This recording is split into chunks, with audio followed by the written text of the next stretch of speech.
So welcome back after the break. ना break के बाद अब हम करने वाले हैं नेक्स्ट टॉपिक को स्टार्ट, जिसका नाम है थ्रेट्स टू इंडिपेंडेंस। यानी ये जो ऑडिटर की इंडिपेंडेंस है, ऑडिटर इंडिपेंडेंट होना चाहिए, कहां लिखा है जल्दी से बताओ। ऑडिटर इंडिपेंडेंट होना चाहिए, कहां लिखा है फटाफट मुझे बताओ। तुम ब्रेक में जाके ना वो फ्लो बिगड़ जाता है, तो मैं फ्लो वापस लाने के लिए मेरा आपसे पहला सवाल ये है, हमारा जो ऑडिटर है वो इंडिपेंडेंट होना चाहिए, कहां लिखा है? कौन से ऐसे में आपने पढ़ी बात कि हमारा ऑडिटर इंडिपेंडेंट हो? अरे डेफिनेशन ऑफ ऑडिट तो कोई भी बना सकता है, डेफिनेशन ऑफ ऑडिट तो कोई भी बना सकता है। हमने ऐसे में बात करी थी एक ऐसे में ये लिखा था ऑडिटर इंडिपेंडेंट होना चाहिए। Overall objectives of independent auditor, सब बच्चों ने एकदम सही बताया सर। ऐसे 200 ने हमको बोला overall objectives of independent auditor, हमारा ऑडिटर इंडिपेंडेंट होना चाहिए। बट मुझे एक बात बताओ, क्या उसकी इंडिपेंडेंस पे कुछ थ्रेट्स आ सकते हैं? The answer is yes, threats आ सकते हैं, और उन्हीं थ्रेट्स की हम बात करने वाले हैं। सबसे पहला जो थ्रेट है वो है सेल्फ इंटरेस्ट थ्रेट। ये कहां से आए हैं? कोड ऑफ एथिक्स जो प्रोफेशनल अकाउंटेंट्स के लिए बनाया जाता है, prepared by international federation of accountants, जो मैंने आपको बताया था पहले भी, आईफैक्ट। इसने 5 तरीके के थ्रेट्स आइडेंटिफाई करे हैं। सर ये 5 थ्रेट क्या है, एक एक करके करेंगे। बहुत आसान टॉपिक है, बहुत ही ज्यादा मजेदार टॉपिक है, आपको भी पढ़ के मजा आएगा। पहला थ्रेट है सेल्फ इंटरेस्ट थ्रेट।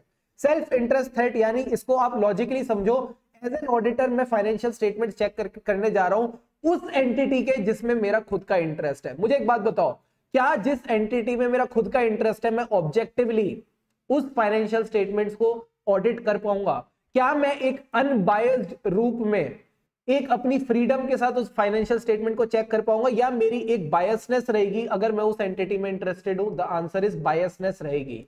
तो ये थ्रेट कब आता है? व्हेन द ऑडिटिंग फर्म या फिर उसका जो पार्टनर है या फिर उस फर्म की कोई एसोसिएट फर्म है which could benefit from a financial interest in the audit client। यानी अगर आपका ऑडिट क्लाइंट में कोई फाइनेंशियल इंटरेस्ट है, so this is an example of a self interest threat। Sir financial interest कैसे कैसे हो सकता है? एग्जांपल के तौर पे, मैं जिस क्लाइंट के लिए काम कर रहा हूं वो मुझे बहुत भारी भारी फीस देता है, यानी मैं साल में, मान लो एज एन ऑडिट फर्म मैं 1 करोड़ रुपए कमाता हूं, ठीक है, कोई भी ऑडिट फर्म 1 करोड़ रुपए से कम तो कमाती नहीं है। मैं साल के 1 करोड़ रुपए कमाता हूं एज ए ऑडिट फर्म, और एक क्लाइंट मुझे 90 लाख रुपीस देता है, यानी 1 करोड़ साल भर की कमाई, उसमें से 90 लाख एक क्लाइंट से आ रहे। क्या लगता है उस क्लाइंट की मैं गलतियां निकाल पाऊंगा? सोच समझ के बताना। एक ऐसा क्लाइंट है जिसमें 1 करोड़ में से 90 लाख वहीं से आ रहे हैं, यानी 90% फीस वहीं से आ रही है। क्या तो क्या मैं उस क्लाइंट की गलती निकाल पाऊंगा? नहीं निकाल पाऊंगा। द आंसर इज नहीं निकाल पाऊंगा। तो जहां पे भी हैवी डिपेंडेंस रहेगी ऑडिट फीस पे, ध्यान देना, जहां पे भी हैवी डिपेंडेंस रहेगी क्लाइंट फीस पे, या मुझे डर रहेगा कहीं ये क्लाइंट चला ना जाए, तो मैं उस क्लाइंट की फीस को ध्यान में रखते हुए कभी भी ऑब्जेक्टिवली अपना काम नहीं कर पाऊंगा। मैंने कहा फीस से रिलेटेड एक और point, contingent fees for the audit engagement. क्या मेरी ऑडिट एंगेजमेंट की जो फीस है वो फिक्स्ड होनी चाहिए या कंटिंजेंट होनी चाहिए? कंटिंजेंट यानी ऐसा होगा तो इतनी फीस देंगे, वैसा होगा तो इतनी फीस देंगे। भाई साहब ऐसा वैसा होगा नहीं चलता ऑडिट में। ऑडिटर को बोला है ऑडिट करेगा तो ऑडिटर ऑडिट करेगा, अपनी रिपोर्ट इशू करेगा, बट ये जो फीस है ये फिक्स्ड होनी चाहिए, ये कंटिंजेंट नहीं होनी चाहिए। अगर कंटिंजेंट होगी तो अगर क्लाइंट को आपकी रिपोर्ट पसंद नहीं आई तो फिर तो वो कम फीस देगा, और आप क्लाइंट को खुश करने की कोशिश करोगे। जहां आपने क्लाइंट को खुश करने की कोशिश करी वहां आपकी ऑब्जेक्टिविटी की बैंड बच जाएगी, वहां आपकी इंडिपेंडेंस की बैंड बच जाएगी। तो दोनों फीस वाले पॉइंट याद रखना, undue dependence on the fees और कंटिंजेंट फीस। सर फीस तो चलो ठीक है, और फाइनेंशियल इंटरेस्ट क्या हो सकता है? तो मैंने कहा अगला फाइनेंशियल इंटरेस्ट हो सकता है मैंने उसको लोन दिया है, मैंने उस क्लाइंट को लोन दिया है, या मैंने उस क्लाइंट के बिहाफ पे गारंटी दी है। तो अब एक बात बताओ, जिसको मैंने लोन दिया है मैं उसको खुश रखना चाहूंगा या उसको दुखी करूंगा? मैंने अगर किसी को लोन दिया है, मैं उस व्यक्ति को, उस वस्तु को, उस विशेष को, उस संज्ञा को मैं खुश रखना चाहूंगा या दुखी रखूंगा? सर मैं खुश रखना चाहूंगा, और खुश रखने के लिए मुझे उसकी बातें माननी पड़ेंगी, मैं उसका फाइनेंशियल स्टेटमेंट कभी भी अच्छे से ऑडिट नहीं कर पाऊंगा। तो अगर मैंने सामने वाले व्यक्ति को लोन दे रखा है या उसको गारंटी दे रखी है जो मेरा क्लाइंट है, तो मैं कभी भी वहां पे उससे ठीक से इंडिपेंडेंटली ऑडिट नहीं कर पाऊंगा। तो सर पहला तरीका हो गया फीस, दूसरा हो गया मैंने उसको लोन दे रखा है, तीसरा क्या हो गया? बिजनेस रिलेशन है, हम दोनों की क्लोज बिजनेस रिलेशन है, हम दोनों ने मिलकर कोई धंधा रन कर रहे हैं। अगर कोई मेरा बिजनेस पार्टनर होगा तो वो तो मेरे दोस्त की तरह ही हो गया ना। अगर कोई मेरा बिजनेस पार्टनर है मैं उसकी गलतियां क्यों निकाल लूंगा? तो अगर मेरी क्लोज बिजनेस रिलेशनशिप है विद द ऑडिट क्लाइंट, मैं कभी नहीं कर पाऊंगा। या तो मैं उसके साथ बिजनेस कर रहा हूं या मैं उसका एम्प्लॉय बनना चाहता हूं। यानी एज एन ऑडिटर मैं अपनी फर्म के साथ काम नहीं करना चाहता। मैं चाहता हूं जिस कंपनी का मैं ऑडिट कर रहा हूं, जैसे कि रिलायंस का ऑडिट कर रहा हूं, आईटीसी का ऑडिट कर रहा हूं, हिंदुस्तान यूनिलीवर का ऑडिट कर रहा हूं, मैं उसका एम्प्लॉय बनना चाहता हूं। अगर मैं किसी कंपनी का एम्प्लॉय बनना चाहता हूं तो क्या मैं उसकी गलतियां निकालूंगा? The answer is no. अगर मुझे लगता है पोटेंशियल एम्प्लॉयमेंट मिलने वाली है, मैं कभी भी इंडिपेंडेंटली ऑडिट नहीं कर पाऊंगा। सर ये तो बड़ा आसान है। पहला पॉइंट क्या हो गया? ऑडिटर को क्या चाहिए फाइनेंशियल इंटरेस्ट में? सर फीस चाहिए। मैंने कहा फीस के अलावा और क्या क्या हो सकता है? मैंने उसको लोन दिया है, मेरा उसके साथ बिजनेस रिलेशन है, मैं उसका एम्प्लॉय बनने वाला हूं। फिर से बताओ और क्या क्या हो सकता है फाइनेंशियल इंटरेस्ट? मैंने कहा सबसे पहला और पहला पॉइंट तो फाइनेंशियल इंटरेस्ट ही है, तो ज्यादा मेहनत करने की जरूरत ही नहीं। डायरेक्ट फाइनेंशियल इंटरेस्ट और materially significant indirect financial interest in a client. Directly मैंने क्लाइंट में पैसे लगा रखे हैं या इनडायरेक्टली किसी के थ्रू क्लाइंट में पैसे लगा रखे हैं, तो मेरा फाइनेंशियल इंटरेस्ट बन जाएगा। फाइनेंशियल इंटरेस्ट बनने के क्या क्या तरीके हो गए, जल्दी से बताओ। Sir dependence on the fees, fees से रिगार्डिंग एक और पॉइंट कंटिंजेंट फीस। और क्या पॉइंट थे? मैंने क्लाइंट को लोन दे रखा है, उसके साथ बिजनेस रिलेशन कर रखी है, और potential employment with a client. जल्दी से बताओ क्या ये टॉपिक क्लियर है, हाँ या ना? क्या examples of self interest threat समझ आए? सेल्फ इंटरेस्ट मतलब financial interest in the audit client. कैसे बन सकता है financial interest? Direct financial interest, directly और इनडायरेक्टली। और कैसे बनता है फाइनेंशियल इंटरेस्ट? मैंने क्लाइंट से फीस लेनी है जो कि बहुत ज्यादा है, मेरी क्लाइंट की फीस कंटिंजेंट है। और क्या तरीका था? सर मैंने क्लाइंट को लोन दे रखा है, क्लाइंट के साथ बिजनेस रिलेशन है, मैं क्लाइंट का एम्प्लॉय बनना चाहता हूं। This is how we'll remember these 6 points. क्या आपको ये 6 के 6 पॉइंट्स क्लियर है? जल्दी से बताओ हाँ या ना। Quickly let me know, are these 6 points clear to all of you? Come on people, जल्दी से आंखें बंद करके ना एक बार रिकॉल भी कर लो, फटाफट आंखें बंद करके रिकॉल भी कर लो। 2 मिनट 3 मिनट से ज्यादा नहीं लगेंगे। आंखें बंद करो, रिकॉल करो और बताओ क्या ये बातें आपको समझी नहीं समझी, फटाफट बताओ।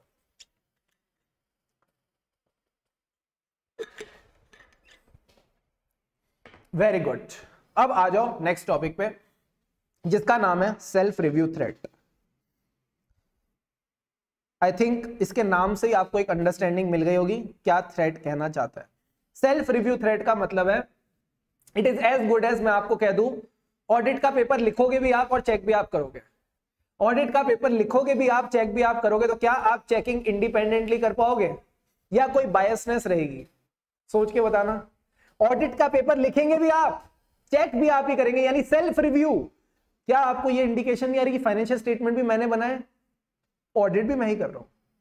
इनडायरेक्टली फाइनेंशियल स्टेटमेंट भी मैंने बनाया, ऑडिट भी मैं ही कर रहा हूं, तो क्या इंडिपेंडेंट रहूंगा क्या?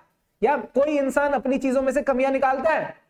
कोई भी व्यक्ति अपनी चीजों में से कमियां निकालता है क्या? सर नहीं निकालता, कोई नहीं निकालता।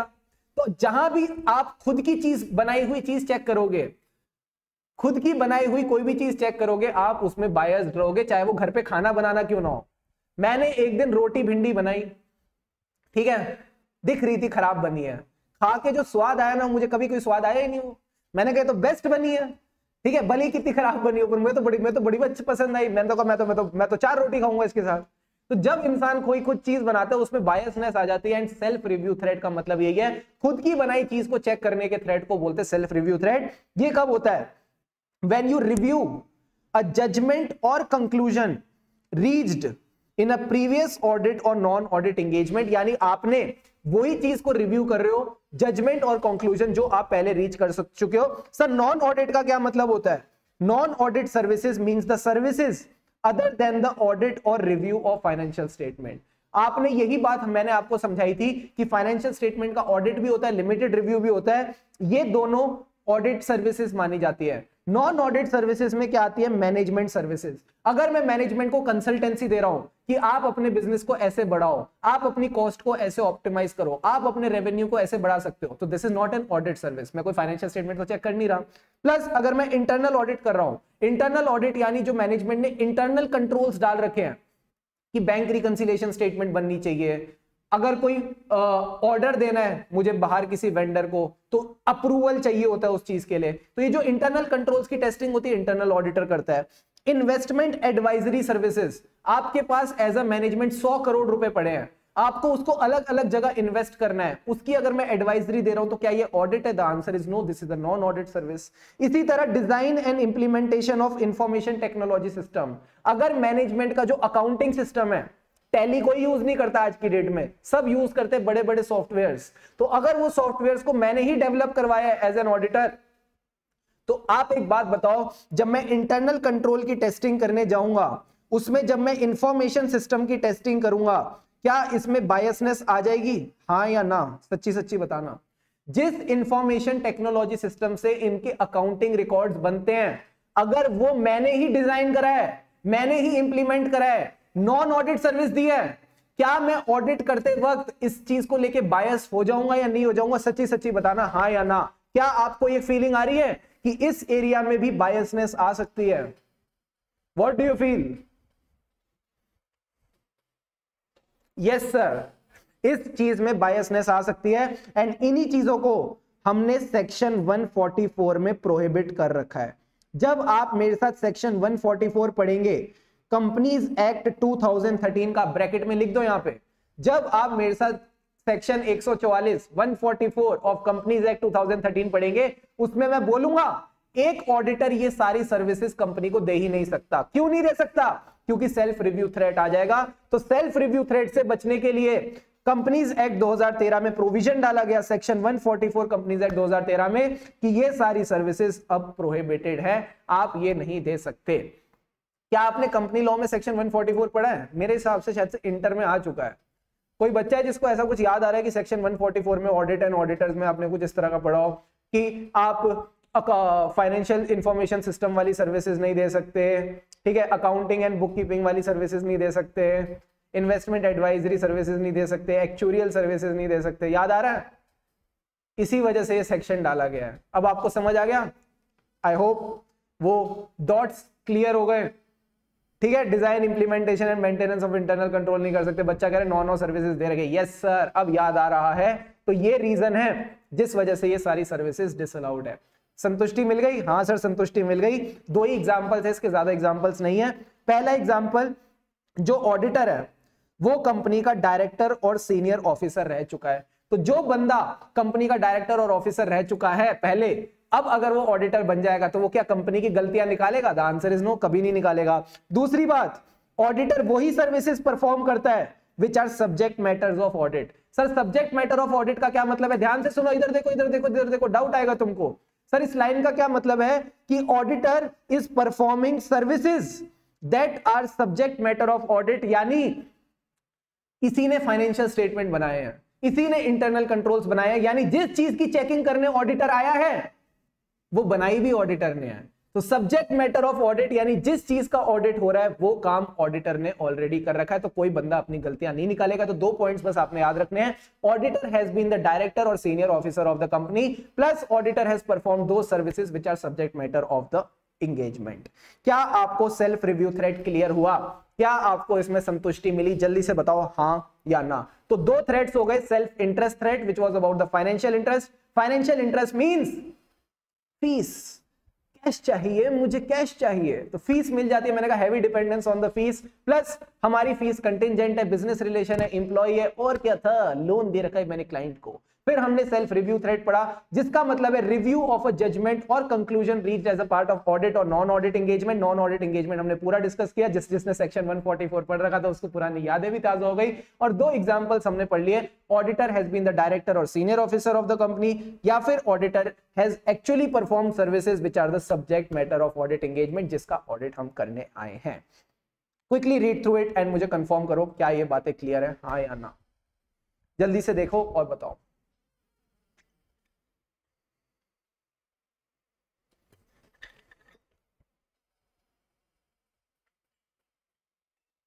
अतुल यस, जो सर्विसेज स्पेसिफिकली प्रोहिबिटेड है सेक्शन 144 में, हम वो कंपनी को वो सर्विसेज नहीं दे सकते। यही बात आपने ध्यान रखनी है। तभी मैं कहता हूं ऑडिट हमेशा तब पढ़ना चाहिए जब सारे सब्जेक्ट्स पढ़ रखे हो, क्योंकि आपका अकाउंट्स भी आएगा, इसमें लॉ भी आएगा, सारी चीजें हम चेक करके चलेंगे। बढ़े आगे, जल्दी से बताओ, किसी के लिए वेट करना है क्या? Do we need to wait for someone? करना है वेट तो बताओ। हम ग्रुप स्टडी ही कर रहे हैं और कुछ नहीं कर रहे हैं यहाँ पे। Come on people, let me know.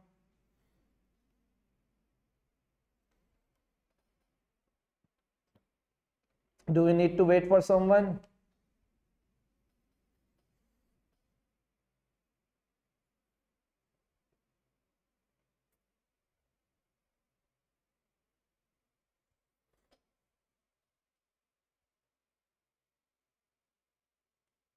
अब कोई लिख नहीं रहा, वेट करना है तो फिर हम आगे बढ़ रहे हैं, ठीक है, ऐसा मान लें।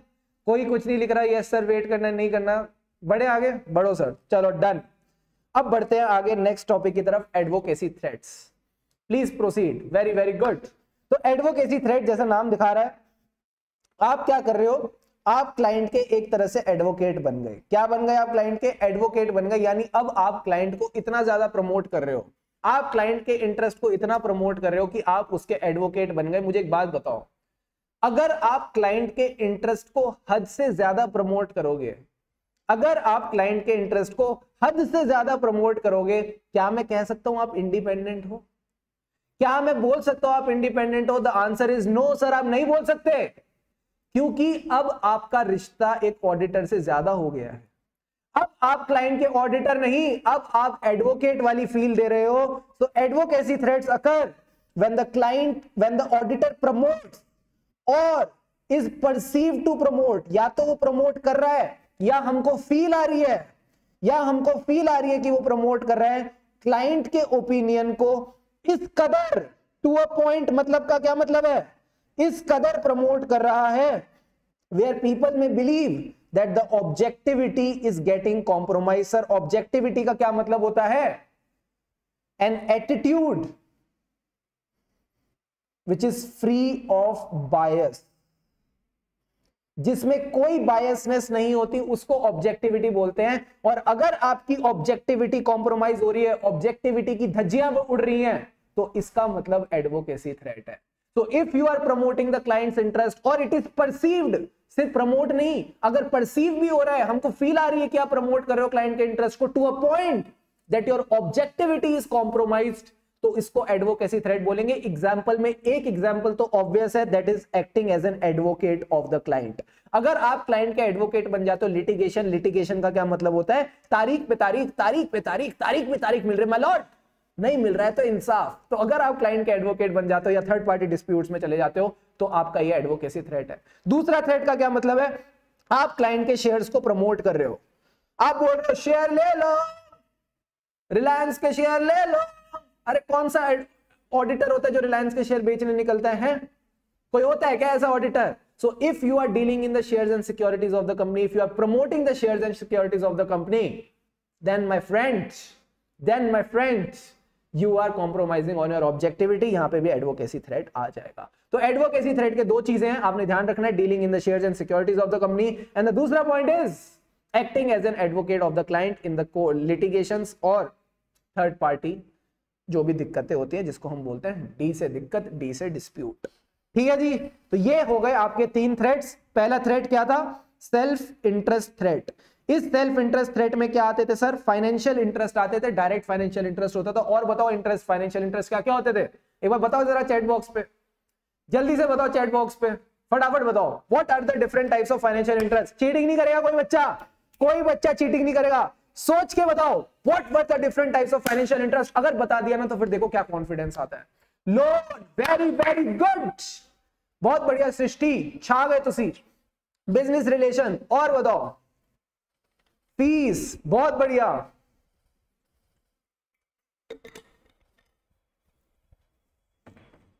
एम्प्लॉयमेंट, कंटिजेंट फीस, लोन, यही सारी बातें आपने ध्यान में रखनी थी। एंड जब बात करी मैंने सेल्फ इंटरेस्ट थ्रेट के बाद किसकी बात करी सर?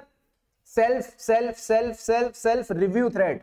सेल्फ रिव्यू थ्रेट में हम क्या करते हैं, हम ऑडिट या नॉन ऑडिट सर्विसेज दे चुके हैं, जिसमें हम क्या करते हैं, ध्यान से समझना, हम रिव्यू कर रहे हैं of a judgment or conclusion already reached as a part of audit or non-audit assurance engagement। इसमें सेक्शन 144 की हमने रेफरेंस भी पढ़ी, प्लस हमको पता चला दो एग्जांपल्स के बारे में। सर दो एग्जांपल्स क्या थे? मैं क्लाइंट का डायरेक्टर या सीनियर ऑफिसर रह चुका हूं, या या फिर क्या था सर, ऑडिटर वो सर्विस परफॉर्म कर रहा है जिसका सब्जेक्ट मैटर ही ऑडिट है, यानी जो फाइनेंशियल स्टेटमेंट्स का मैं ऑडिट कर रहा हूं उनको मैंने ही बनाया है, जिन इंटरनल कंट्रोल्स को मैं चेक कर रहा हूं वो मैंने ही बनाया है। So you have already perform services which are the subject matter of audit. And advocacy threat का क्या मतलब है, प्रमोटिंग द इंटरेस्ट और it is perceived that you are promoting an interest to a point, इस कदर आप promote कर रहे हो that your objectivity is compromised. क्या कॉम्प्रोमाइज हो गया, जल्दी से बताओ, जल्दी से बताओ चैट बॉक्स में, क्या कॉम्प्रोमाइज हो गया सर, ऑब्जेक्टिविटी कॉम्प्रोमाइज हो गई। इसके दो एग्जांपल बताना। एडवोकेसी थ्रेड का पहला एग्जांपल जो बहुत ऑब्वियस है वो एडवोकेट है, दूसरा रिलायंस के शेयर ले लो, यानी you are dealing in the securities और the shares of the company,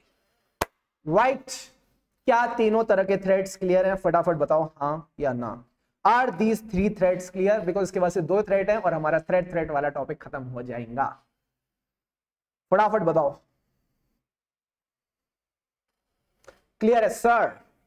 now let's move to the next topic जिसका नाम है फेमिलियरिटी थ्रेड। नाम से पता चल रहा है अब हम क्लाइंट के ऑडिटर नहीं रिश्तेदार हो गए हैं, अब हम क्लाइंट के ऑडिटर नहीं रिश्तेदार हो गए हैं, यानी when the auditor forms relationship, रिश्ता मतलब relationship, relationship with the client, लिख लो ये रिश्ता क्या कहलाता है।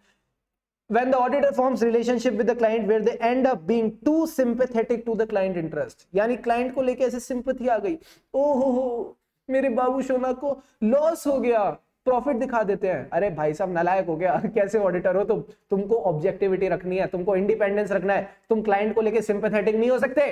B an auditor, be professional scepticism वाला ऑडिटर, एटीट्यूड रखो, क्वेश्चनिंग माइंड, ठीक है, अलर्ट, क्रिटिकल असेसमेंट, ये सब करना है तुमको। क्या कर रहे हो तुम, सिंपैथेटिक हो रहे हो, सिंपैथेटिक नहीं होना, रिश्ता नहीं बनाना क्लाइंट के साथ। सर कब हो सकता है रिश्ते वाला थ्रेट, अगर हमारा कोई क्लोज रिलेटिव, ऑडिट टीम का क्लोज रिलेटिव क्लाइंट में सीनियर पोजीशन में है, या फिर हमारा जो फॉर्मर पार्टनर है, पुराना पार्टनर, वो अब कंपनी का डायरेक्टर या सीनियर इंप्लॉय बन गया है, या फिर हमारी क्लाइंट के साथ इतनी ज्यादा लॉन्ग एसोसिएशन हो गई है कि अब वो हमारे फैमिली जैसे ही हो गए हैं। And the last point is आए दिन वो हमको इतने प्यारे प्यारे गिफ्ट्स और हॉस्पिटैलिटी देते रहते हैं। सर हॉस्पिटैलिटी का क्या मतलब है, उन्होंने बोला क्लाइंट वालों ने, हे ऑडिटर अब तुम बड़े थक गए होगे, ध्यान से समझना हॉस्पिटैलिटी का मतलब, हे ऑडिटर अब तुम बड़े थक गए होगे, ऐसा करो जाके तुम कहां घूमने भेजें, बताओ ऑडिटर को कहां घूमने भेजें, ऐसा करो तुम स्विट्जरलैंड घूम के आ जाओ।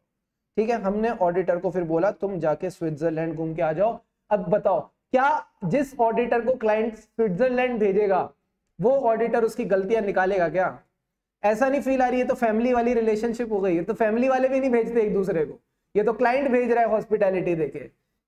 ठीक है, तो अगर आप गिफ्ट्स और हॉस्पिटैलिटी एक्सेप्ट कर रहे हो फ्रॉम द क्लाइंट या उनके डायरेक्टर या उनके employees, again this is a familiarity thread. तो सर 4 पॉइंट्स कैसे याद रखेंगे फैमिलियरिटी थ्रेड का? सबसे पहला पॉइंट तो रिलेटिव ही है, आपका कोई क्लोज रिलेटिव क्लाइंट का मेंबर है। दूसरा पॉइंट, वो हमारा रिलेटिव नहीं है बट हमने इतना समय साथ बिताया है, फिर से बोलना मेरे साथ, वो हमारा रिलेटिव नहीं है बट हमने इतना समय साथ बिताया है कि वो रिलेटिव जैसा है, यानी long association between the auditor and the client. And तीसरा पॉइंट, जैसे रिलेटिव एक दूसरे को गिफ्ट और हॉस्पिटैलिटी देते, क्लाइंट भी हमको गिफ्ट और हॉस्पिटैलिटी देता है। And the last point is हमारा पुराना पार्टनर अब क्लाइंट का डायरेक्टर बन चुका है, तो एक तरह से वो रिश्ता इनडायरेक्टली हमारा बन चुका है। तो 4 पॉइंट्स क्या हो गए जल्दी से बताओ फटाफट, सारे बच्चे मुझे 4 पॉइंट्स बताएंगे। हमारा रिलेटिव क्लाइंट का ऑफिसर या डायरेक्टर बन गया, मैंने कहा वेरी वेरी गुड। रिश्ता नहीं है बट इतना समय साथ बिताया है, लॉन्ग एसोसिएशन है between the auditor and client की वो हमारी फैमिलियरिटी थ्रेड क्यों आ गया है। वो हमको गिफ्ट्स देते, वो हमको हॉस्पिटैलिटी देते, तो रिश्तेदारी है। एंड इनडायरेक्ट रिश्ता क्या था जल्दी से बताओ, लास्ट पॉइंट क्या था? इनडायरेक्ट रिश्ते का क्या मतलब था? सर इनडायरेक्ट रिश्ते का ये मतलब है, क्या मतलब है, हमारा पार्टनर अब उनका डायरेक्टर और ऑफिसर बन गया है, तो आप अपने पुराने पार्टनर की तो गलतियां नहीं निकालोगे, तो इनडायरेक्ट रिश्ते को भी याद रखना। These are the 4 points of familiarity threat. Come on guys, क्या ये चारों बातें क्लियर है? सर एक बच्चा बोल रहा है रिलेटिव की डेफिनेशन बताओ, कोई रिलेटिव की डेफिनेशन नहीं दे रखी। ठीक है, चाचा, बुआ, ताऊ जी, फूफा जी, बहन, भाई, सब रिलेटिव्स में तुम्हारे आई जाएंगे। So this is all about your judgement. ठीक है, तुम्हारी जजमेंट वाली बात, तुम किसको अपना रिलेटिव मान के चलते हो। बाकी कंपनीज एक्ट में जब हम रिलेटिव वाली बातें पढ़ेंगे तो कंपनीज एक्ट का एक सेक्शन होता है 2 सब सेक्शन 77, वहां पे रिलेटिव की डेफिनेशन दे रखी है। जब भी कंपनीज एक्ट में रिलेटिव की बात होगी तो इस रिलेटिव की बात होगी जो यहां पे आएगा। ठीक है, हमारा आदमी धोखा दे गया हमें, हाँ अब हमारा पार्टनर उनका डायरेक्टर बन गया। धोखा कहां दिया, ठीक है, अब वो वहां का पार्ट बन गया, बट इनडायरेक्टली उनकी गलतियां निकालना आसान नहीं होगा, right. Quickly go through these points and let me know are you done done done. हो गए हैं 4 पॉइंट्स तुम्हारे दिमाग में बैठ गए। बिकॉज पॉइंट क्या है ना, जैसा थ्रेट वैसे एग्जांपल्स। तो फेमिलियरिटी थ्रेट में तुमको सबसे पहले रिलेटिव के बारे में सोचना है कि हमारा रिलेटिव क्लाइंट का बंदा हो गया है, ओह बट रिलेटिव नहीं है, उसके साथ हमने काफी समय बिताया, that is the long association, gifts and hospitality. And the last point is indirect relation, that is the former partner of audit has become the director और senior officer of the client. क्या लगता है ये 4 number का question नहीं आ सकता क्या? Definitely आ सकता है। फेमिलियरिटी थ्रेट के 4 एग्जांपल्स आपसे पूछे जा सकते हैं, आप रॉक स्टार बन के निकलोगे अगर आपने चारों बातें बता दी। Quickly do this and let me know, फटाफट बताओ।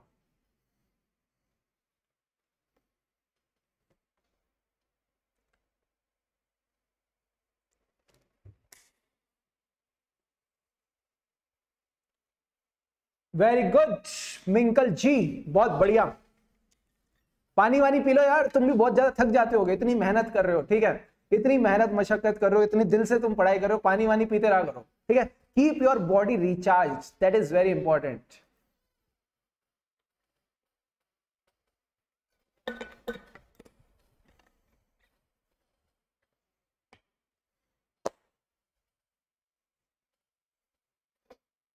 ओ my God, so last threat रह गया, done done done done, very very good. Last threat रह गया, that is the intimidation threat. Sir क्या इंटिमिडेशन थ्रेट के बाद सारे थ्रेट्स खत्म? हाँ हाँ सारे थ्रेट्स खत्म। क्या इंटिमिडेशन थ्रेट के बाद हम क्या पढ़ेंगे? मैंने कहा सेफ गार्ड्स टू इंडिपेंडेंस, यानी थ्रेट्स तो हैं हमारे पास, इनके सेफ गार्ड्स भी हैं। सर क्या इसके बाद आप हमको छुट्टी दे दोगे?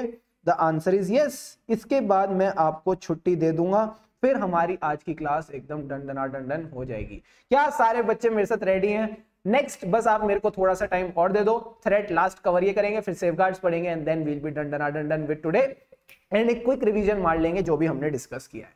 Are you all ready? Yes sir we are ready. फटाफट शुरू करते हैं, देखते हैं क्या लिखा है। इंटिमिडेशन थ्रेट का क्या मतलब है? इंटिमिडेट करना यानी किसी को डराना, धमकाना, अनकंफर्टेबल करना। ध्यान से समझना मेरी बात। इंटिमिडेशन थ्रेट का क्या मतलब है? इंटिमिडेट करना यानी किसी को डराना, धमकाना, अनकंफर्टेबल फील कराना, इसको बोलते हैं intimidation threat. This threats occur when the auditors are deterred. Oh my god sir, कैसे भारी भारी वर्ड्स लिखता है ना इसे। डेटर्ड का क्या मतलब है? ऑडिटर को डराया जा रहा है, ऑडिटर को धमकाया जा रहा है। ओहो हो, कितना गलत हो रहा है ना बेचारे के पास। ही इज डेटर्ड, उसको डराया जा रहा है, धमकाया जा रहा है। फ्रॉम एक्टिंग ऑब्जेक्टिवली, उसको रोका जा रहा है डरा धमका के कि तुम ऑब्जेक्टिवली एक्ट मत करो, हमारे हिसाब से चलो। With N adequate degree of professional scepticism, उससे प्रोफेशनल स्केप्टिसिज्म नहीं हो रहा। तो अगर ऑडिटर के ऊपर ये 4 चीजें लगा दी जाएंगी, सॉरी 3 चीजें लगा दी जाएंगी, तो ऑडिटर कभी भी ऑब्जेक्टिवली काम नहीं कर पाएगा। सर एग्जांपल देके बताओ। पहली चीज है, थ्रेट दिया जा रहा है कि हम आपको रिप्लेस कर देंगे अगर आपने डिसएग्री किया with the application of accounting principle. यानी मैनेजमेंट कह रहा है जैसे हमने अकाउंट्स बनाए ऑडिटर साहब आप वैसे के वैसे एक्सेप्ट करो, नहीं करोगे तो पतली गली से निकल लो। So if a threat is created for replacing the auditor, auditor will have to agree with the management. इसके बारे में कंपनीज एक्ट में भी बहुत सारी बातें लिख रखी हैं। ऑडिटर को हटाना इतना आसान काम नहीं है, ठीक है। कंपनीज एक्ट को इन्हीं बातों को ध्यान में रख के बनाया गया है कि जब भी आपको ऑडिटर को निकालना होगा, सिर्फ बोर्ड की नहीं चलेगी, सेंट्रल गवर्नमेंट का अप्रूवल भी लेना पड़ेगा, स्पेशल रेजोल्यूशन भी पास कराना पड़ेगा। ऐसे ऑडिटर को नहीं निकाला जा सकता। बट ये थ्रेट था इसलिए हमने डिस्कस कर लिया। कुछ बच्चों को याद आ रहा होगा सेक्शन 140 में उन्होंने ये बात पढ़ी है, ठीक है। नहीं भी पढ़ी तो हम फिर पढ़ेंगे, रिपीटेशन करा दूंगा तुम्हारी। सर अगली चीज बताओ, प्रेशर। किस चीज का pressure? To disproportionately reduce the work in progress to reduced audit fees. यानी वर्क इन प्रोग्रेस नहीं, वर्क इन रिस्पॉन्स। तो बेसिकली उसको क्या बोला जा रहा है कि हम तुमको कम फीस देंगे। अब जिसको कम फीस मिल रही है वो काम भी कम करेगा, तो एक तरह से आप उस पर प्रेशर क्रिएट कर रहे हो कि तू ज्यादा काम मत कर क्योंकि हम तेको फीस भी कम देने वाले हैं। And the last point is threatening with litigation. अगर एज एन ऑडिटर आपने हमारी बात नहीं मानी तो हम आप पे केस कर देंगे। ये बात इतने प्यार से नहीं बोली जाती, वो बोली जाती है ऑडिटर अगर तूने मेरी बात नहीं मानी तो मैं तेरे ऊपर केस कर दूंगा। और हमने कैसे बोला, हे ऑडिटर, अगर आपने हमारी बात नहीं मानी तो हम आप पे केस कर देंगे। तो यही 3 बातें आपने ध्यान रखनी है। सर इसको याद रखना भी बहुत आसान है। किसी पे भी थ्रेट क्रिएट करोगे, किसी पे भी थ्रेट क्रिएट करोगे लिटिगेशन का, तो वो बंदा प्रेशर में आ जाएगा। फिर से बोलो मेरे साथ, किसी पे भी थ्रेट क्रिएट करोगे लिटिगेशन का, तो वो बंदा प्रेशर में आ जाएगा। इन 3 पॉइंट्स को बस ध्यान में रखना। सर थ्रेट किस चीज का था, उसको रिप्लेस करने का। प्रेशर किस चीज का था, कि वो मैनेजमेंट के अकाउंटिंग ट्रीटमेंट से एग्री करे। एंड अगला लास्ट पॉइंट क्या था, थ्रेटन विद लिटिगेशन। तो अगर आप थ्रेट क्रिएट करोगे लिटिगेशन का, तो इंसान प्रेशर में आ जाएगा। क्या इंटिमिडेशन थ्रेट क्लियर है? हाँ सर इंटिमिडेशन थ्रेट क्लियर है। It is a threat where the auditor is deterred, D for deterred, deter यानी उसको रोका जा रहा है, उसको डराया जा रहा है, धमकाया जा रहा है, from acting objectively and exercising professional skepticism। 3 तरीके क्या है, थ्रेट क्रिएट किया लिटिगेशन का जिससे वो प्रेशर में आ गया। सर थ्रेट क्या था, threat of replacing the auditor, हम तुमको निकाल देंगे। फिर क्या था सर, उसमें प्रेशर आ गया। प्रेशर किस चीज का आया, थ्रेट क्रिएट किया किस चीज का, लिटिगेशन का। लिटिगेशन का क्या पॉइंट था, कि उसको हमने थ्रेटन किया विद लिटिगेशन। एंड अगेन उसमें प्रेशर किस चीज का, कि वो मैनेजमेंट के अकाउंटिंग ट्रीटमेंट्स के साथ एग्री करे। जैसे मैनेजमेंट कह रहा है अकाउंट्स बनते हैं, वैसे ही ऑडिटर ये बात मान जाए। Such threats are attempted to intimidate auditors to deter them from acting objectively. नलायकों ने सेम टू सेम बात यहां पे फिर से लिख दी, पर ठीक है, लिख दी तो लिख दी, हमको तो ऑलरेडी पता ही है, डेटर वाला वर्ड हमको दिमाग में बैठ गया है। क्या इंटिमिडेशन थ्रेट समझ के मजा आया? फटाफट बताओ हाँ या ना। Is intimidation threat clear to all of you? एक बार आंखें बंद करके रिकॉल भी कर लो, कहीं ना कहीं सारे कीवर्ड तुम्हारे दिमाग में फ्लैश कर जाएंगे और तुम लिख लोगे आंसर, मुझे पूरा विश्वास। फटाफट बताओ यस और नो, कम ऑन।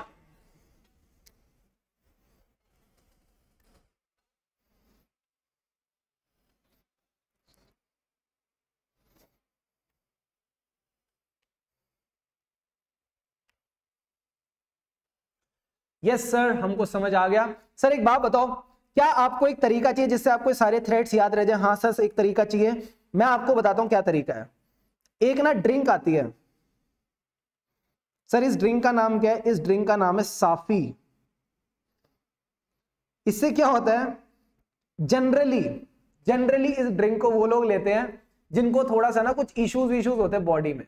तो बॉडी में जो भी थ्रेट्स होते हैं उसको डील करने के लिए साफी ली जाती है। तो आप साफी से सारे थ्रेट्स याद रख सकते हो। सर साफी का क्या मतलब है? सबसे पहले होता है S for self interest threat, oh my god. अगला एस क्या होता है? Self review threats, oh my god. A का क्या मतलब है? एडवोकेसी थ्रेट, ओ। एफ का क्या मतलब है? Familiarity threat. एंड आई का मतलब है इंटिमिडेशन थ्रेट। अब आपको नोट्स की जरूरत नहीं है, जब भी खाली बैठे हो सारे थ्रेड्स एक साथ रिवाइज कर लो, उनके एग्जांपल्स याद करो। कम से कम 5 में से 3 एग्जांपल तो दिमाग में आएंगे, जो 2 नहीं आएंगे उनको देख के वापस रिवाइज कर लेना, तो हमेशा 5 एग्जांपल दिमाग में आएंगे। And that's all I want from you, ठीक है। आधे केसेस में तो 2 एग्जांपल है, वो 2 एग्जांपल तुम्हारे दिमाग में मैंने डाल दिए हैं, ठीक है। अब तुमको दिक्कत की जरूरत नहीं है। सर सेफगार्ड्स टू इंडिपेंडेंस बता दो। साफी नहीं लगाने पर बीवी की थ्रेट, वेरी गुड। अब आ जाओ सर सेफगार्ड्स टू इंडिपेंडेंस। हमको इंडिपेंडेंस अगर रखनी है तो क्या करना पड़ेगा, एक बार ध्यान से पढ़ते हैं। Following are the guidance principles in this regard। कैसे आप सेफगार्ड रख सकते हो? For the public to have confidence in the quality of audit, it is essential कि ऑडिटर हमेशा इंडिपेंडेंट रहे of the entities they are auditing। तो सबसे पहले आपको इंडिपेंडेंट रहना पड़ेगा। In case of audit, key fundamental principles are integrity, objectivity, professional skepticism, which are necessarily required before the auditor to be independent। इसने कहा ऑडिटर को अगर इंडिपेंडेंट रहना है तो उसके अंदर इंटीग्रिटी होनी चाहिए। इंटीग्रिटी का क्या मतलब है? ही should be honest, he should be sincere, ठीक है। ऑब्जेक्टिविटी मतलब फ्री फ्रॉम बायस, उसके अंदर कोई भी बायस नहीं होनी चाहिए। आईओ प्रोफेशनल स्केप्टिसिज्म, तो ऐसे याद कर लो इसको, आईओ प्रोफेशनल स्केप्टिसिज्म। आईओ उसके अंदर प्रोफेशनल स्केप्टिसिज्म होना चाहिए। सर आईओ का क्या मतलब है? Integrity, objectivity, professional scepticism. तो इंडिपेंडेंट रहने के लिए उसको एक चाबी चाहिए, ऐसे याद करते हैं। इंडिपेंडेंट रखने के लिए उसको एक चाबी चाहिए। सर चाबी का क्या मतलब है? की फंडामेंटल प्रिंसिपल्स। की फंडामेंटल प्रिंसिपल्स का मतलब क्या है? आईओ ऑडिटर में प्रोफेशनल स्केप्टिसिज्म होना चाहिए। सर आईओ का क्या मतलब है? सारे बच्चे मेरे साथ रिपीट करेंगे। आई का क्या मतलब है? इंटीग्रिटी। इंटीग्रिटी यानी he should be straightforward, he should be honest, he should be sincere. And objectivity का क्या मतलब है? Free from any bias. Integrity, objectivity और प्रोफेशनल स्केप्टिसिज्म होना चाहिए so that he can be independent. But check करना जरूरी है बिफोर टेकिंग एनी वर्क। तो इससे पहले कि आप कोई भी चीज चेक करो, कोई भी काम एक्सेप्ट करो, चेक कर लेना कि उसमें कहीं थ्रेट तो नहीं है। और अगर थ्रेट है, रिलेटेड पॉइंट ध्यान से देखना, और अगर थ्रेट है तो आप वो टास्क नहीं लोगे या फिर सेफगार्ड्स प्लेस करोगे। और अगर आप सेफगार्ड प्लेस नहीं कर पा रहे, देखना क्या मस्त तरीके से तीनों पॉइंट कवर करें हैं। कोई भी काम एक्सेप्ट कर, उससे पहले देखना थ्रेट ना हो। अगर थ्रेट है तो काम एक्सेप्ट मत करो या फिर सेफगार्ड डालो, और अगर सेफगार्ड भी नहीं डाल पा रहे so don't accept the work. तो यही आपने 5 पॉइंट ध्यान रखने हैं, सो दैट कि पब्लिक का कॉन्फिडेंस बने। ऑडिटर कैसा हो? इंडिपेंडेंट हो। इंडिपेंडेंट के लिए उसको क्या चाहिए सर? चाबी। चाबी में 3 क्वालिटीज क्या है? अयो, प्रोफेशनल स्केप्टिसिज्म। सर अयो का क्या मतलब है? इंटीग्रिटी, ऑब्जेक्टिविटी और प्रोफेशनल स्केप्टिसिज्म। एंड 3 बातें क्या है? कोई भी काम एक्सेप्ट करने से पहले देखो थ्रेट्स ना हो, अगर थ्रेट्स है तो काम एक्सेप्ट मत करो, जिसको कहते हैं desist from accepting the work, और implement the safeguards. But if you cannot put in place the safeguards, then what do?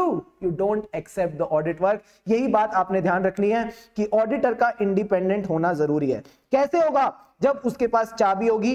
Sir चाबी का क्या मतलब है? अयो, प्रोफेशनल स्केप्टिसिज्म। जल्दी से बताओ अयो प्रोफेशनल स्केप्टिसिज्म का क्या मतलब है? फटाफट, चैट बॉक्स ऑन फायर, जल्दी से बताओ। जो बच्चे घर पे बैठ के देख रहे हैं फटाफट अपनी नोटबुक में लिखो, कैसे मिलेगी इंडिपेंडेंस, क्या क्वालिटीज चाहिए इंडिपेंडेंस होने के लिए, फटाफट बताओ। Come on people, you can do it.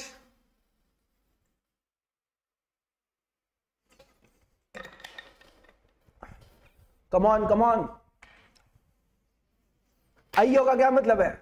Integrity, very good, objectivity और प्रोफेशनल स्केप्टिसिज्म। बहुत बढ़िया अतुल, सृष्टि, मिंकल, बहुत ही ज्यादा बढ़िया। सर जो भी काम हम एक्सेप्ट करेंगे उससे पहले चेक करेंगे कि कहीं इसमें थ्रेट्स तो नहीं। So before accepting any work check whether there are any threats or not. If there are any threats desist from accepting the task or put in place safeguards. But if you can not put credible or adequate safeguards, आप safeguards नहीं लगा पा रहे, then don't accept the work. तो आपने क्या करना है? बिफोर एक्सेप्टिंग चेक करना है कि कोई थ्रेट्स ना हो। If there are threats, desist और पुट इन प्लेस सेफगार्ड्स, और सेफगार्ड्स नहीं लगा पा रहे, then don't accept the work. Don't accept the work. Clear है? जल्दी से बताओ हाँ या ना। क्या मैंने आपको कोई भी चीज का इसमें रट्टा लगवाया या लॉजिकल था? फटाफट बताओ, क्या ये लॉजिकल था या हमने रट्टा लगाया? जल्दी से बताओ। रट्टा तो नहीं लगाया ना, लॉजिकली एक फ्लो बनाया, and that's all that we need to do. यही पॉइंट आपने इस तरह से याद। क्लियर है? लॉजिकल है सर। मेरा ना थोड़ा मन बदल गया है सर। मन बदल गया है मेरा ना, छुट्टी देने का मन नहीं है। क्या बोलते हो? अभी तो कुछ हुआ ही नहीं यार, 37 मिनट्स हुए हैं, ये तो हमने फटाफट कर लिया। मेरा छुट्टी देने का मन नहीं है। क्या हम एक ऐसे स्टार्ट कर लें, ऐसे 210? जल्दी से बताओ। बहुत प्यारा ऐसे, बहुत इजी ऐसे है। मेरा मन नहीं है छुट्टी देने का सर, आगे करवा दो। Very very good, very very good, बहुत बढ़िया, चलेगा। क्योंकि मुझे था कि ये टाइम लेंगी चीजें, पर ये तो तुमने बड़ी जल्दी कर ली।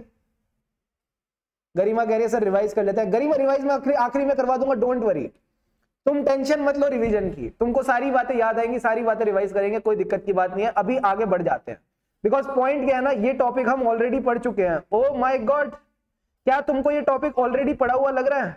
फटाफट बताओ देख के। जल्दी से सारे बच्चे इस टॉपिक को देखो, एक बार नजर मारो। क्या ऑलरेडी पढ़ा हुआ टॉपिक लग रहा है? क्या तुमको फ्लैशेस आ रहे हैं? थोड़ा थोड़ा पढ़ा हुआ लग रहा होगा। जयश्री कह रही हाँ हाँ, इसी जीवन में पढ़ा है, इसी जिंदगी में। जल्दी से बताओ कहां पढ़ा है ये टॉपिक? हल्का हल्का सा पढ़ा लग रहा है। ये जो हल्का हल्का सुरूर है, कहां पढ़ा है ये?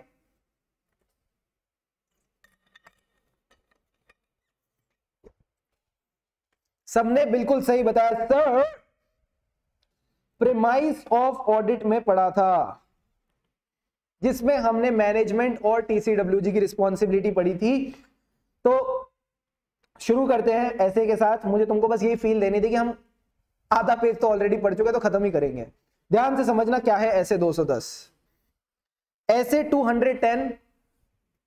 एक बात बताओ, ऐसे 200 क्या था? सारे बच्चे चैट बॉक्स में जल्दी से ऐसे 200 का पूरा नाम बताओ मुझे, जो बच्चे घर पे बैठे हैं ऐसे 200 का नाम सारे बच्चे अपने नोटबुक में लिखेंगे। नहीं याद आ रहा तो वापस रिवाइज करके पहले ऐसे का नाम याद करो, फिर आप वीडियो के साथ आगे बढ़ना। जो बच्चे अभी मेरे को देख रहे हैं लाइव, फटाफट बताओ मुझे चैट बॉक्स पे ऐसे 200 क्या है। पूरा नाम चाहिए मुझे, शॉर्ट फॉर्म नहीं, पूरा नाम, पूरा पूरा पूरा नाम लिखो बैठ के, थोड़ी मेहनत करो। जब तक ऐसे का नाम याद नहीं होगा तब तक कोई फायदा नहीं है, क्योंकि तुमको ऐसे का नाम लिख के ही 1 नंबर मिल जाएगा सीधा सीधा, +1 डायरेक्टली। पूरा नाम, very good quirky, conduct of audit in standard of audit, चलो ठीक है। Atul very good, of auditor and conduct of audit in accordance with ऐसे, वेरी वेरी गुड, सबने बिल्कुल सही बताया। Overall objectives of independent auditor and conduct of audit in accordance with standard on auditing. Sir आपने तो बिल्कुल ही काम चोरी कर ली, आपने हमको का पूरा नाम बताओ और आपने खुद तो छोटा मोटा नाम लिख के आगे बढ़ गए। अब बढ़ गए तो बढ़ गए, ठीक है, मेरी मर्जी, मैं टीचर हूं। अब आती है बात ऐसे 210 की। सर 210 क्या कहता है? मैंने आपको ऑडिट का ना एक प्रोसेस बताया था कि पहले क्लाइंट आएगा, हम क्लाइंट के साथ एग्रीमेंट करेंगे, एग्रीमेंट करने से पहले हम चेक भी करेंगे कि क्लाइंट को एक्सेप्ट करना चाहिए कि नहीं। क्लाइंट को एक्सेप्ट करना चाहिए कि नहीं वो हम ऐसे 220 में पढ़ेंगे, बट एग्रीमेंट की जब बात होगी वो होगी ऐसे 210 में। सर इसका क्या नाम है? इसका नाम है agreeing the terms of audit engagement.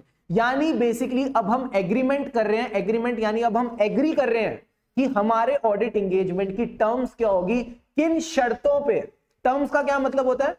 वो बोलते हैं ना म्यूचुअल फंड के आखिरी में, शर्तें लागू, टर्म्स एंड कंडीशन अप्लाई, शर्तें लागू। किन शर्तों पे हमारी ऑडिट इंगेजमेंट होगी उसको अब हमको एग्री करना पड़ेगा। सर याद कैसे रहेगा? आप इसको ऐसे याद रखो, ये 2I0 है एंड I फॉर इंगेजमेंट। सारे बच्चे बताओ, I फॉर इंगेजमेंट। सर ये क्या वाहियात तरीका है? अब यही तरीका है, मैं क्या कर सकता हूं, ठीक है। तो इस तरह से तुम याद रखोगे कि 210 का 1 I नहीं है, 1 नहीं है, I है, एंड I फॉर इंगेजमेंट। तो तुमको हमेशा याद रहेगा जब भी ऑडिट इंगेजमेंट होगी उसकी जो टर्म्स रिकॉर्ड होंगी वो ऐसे 210 में ही रिकॉर्ड होंगी। सर पहला टॉपिक क्या है? इसका पहला टॉपिक है प्री कंडीशंस फॉर ऑडिट। हमारा ऑडिट हम एक्सेप्ट करें, हम एग्रीमेंट करें एज एन ऑडिटर, उससे पहले हमारी क्या शर्तें हैं वो हमको यहां पे देखनी है। सबसे पहली बात, जो फाइनेंशियल रिपोर्टिंग फ्रेमवर्क है वो एक्सेप्टेबल होना चाहिए। यानी जिस बुनियाद पे फाइनेंशियल स्टेटमेंट बनाए जा रहे हैं, जिस बेसिस पे फाइनेंशियल स्टेटमेंट बनाए जा रहे हैं वो एक्सेप्टेबल होना चाहिए। यानी अगर कंपनी पे इंड एएस लगते हैं तो कंपनी एएस के हिसाब से फाइनेंशियल स्टेटमेंट तो नहीं बना रही, ये बात आपने चेक करनी है। दूसरा, क्या मैनेजमेंट जानती है और मानती है, यानी management understands and acknowledges its responsibility. क्या है रिस्पॉन्सिबिलिटी मैनेजमेंट की? Already we have done in the previous class, preparation of financial statement as per the FRF. Internal control का क्या मतलब था? Design, implementation and maintenance of internal control, ताकि financial statements बन सके free from material misstatement and provide the auditor with आउ। Sir आउ का क्या मतलब था? All information, additional information and unrestricted access to the persons within the entity from whom the auditor determines it is necessary to obtain audit evidence। क्या मैं आपसे एक लॉजिकल सवाल पूछूं? हाँ सर एक लॉजिकल सवाल पूछो। Let's say FRF is not acceptable। मैंने आपको भी कुछ पढ़ाया नहीं है बट मैं आपसे लॉजिकल सवाल पूछ रहा हूं क्योंकि मुझे पता है इस बार मेरे पास एकदम शानदार बच्चे आ गए हैं। Should I accept the audit? जल्दी से बताओ। अगर FRF एक्सेप्टेबल नहीं है, क्या मुझे ऑडिट एक्सेप्ट करना चाहिए या नहीं करना चाहिए? जल्दी से बताओ। प्रसूक ने बिल्कुल सही बोला, नो सर। जयश्री ने बोला नो, सृष्टि ने बोला नो, डोंट एक्सेप्ट। यही बात मेरे को आपसे समझनी थी कि हम ऐसा ऑडिट कभी एक्सेप्ट नहीं करेंगे जहां पे FRF ही अनएक्सेप्टेबल है।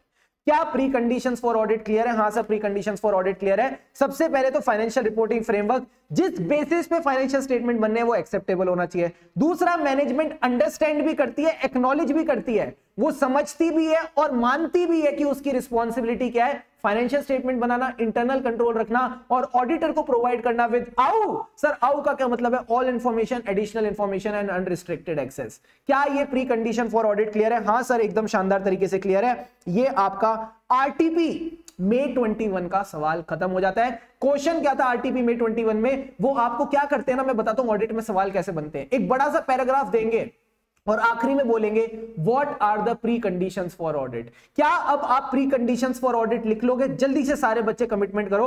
अगर प्री कंडीशन फॉर ऑडिट का सवाल आएगा तो हम 4 में से 4, 5 में से 5 जरूर लेके आएंगे। क्या इसमें कोई दिक्कत है क्या? द आंसर इज नो, कोई दिक्कत नहीं है। सारे बच्चे अभी के अभी मेरे साथ कमिटमेंट करेंगे। क्या ये कमिटमेंट है? जल्दी से बताओ हाँ या ना, फटाफट बताओ मुझे।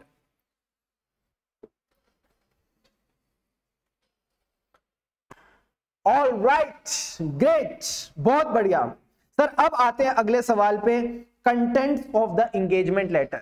ये जो हम terms of audit engagement agree कर रहे हैं, ये जो हम terms of audit engagement agree कर रहे हैं, May 2017 का सवाल है। इसके अंदर कंटेंट क्या क्या होगा ये हमको बताओ। तो देखना, ध्यान से समझना, मैं आपको एक चार्ट बना के दिखाऊंगा।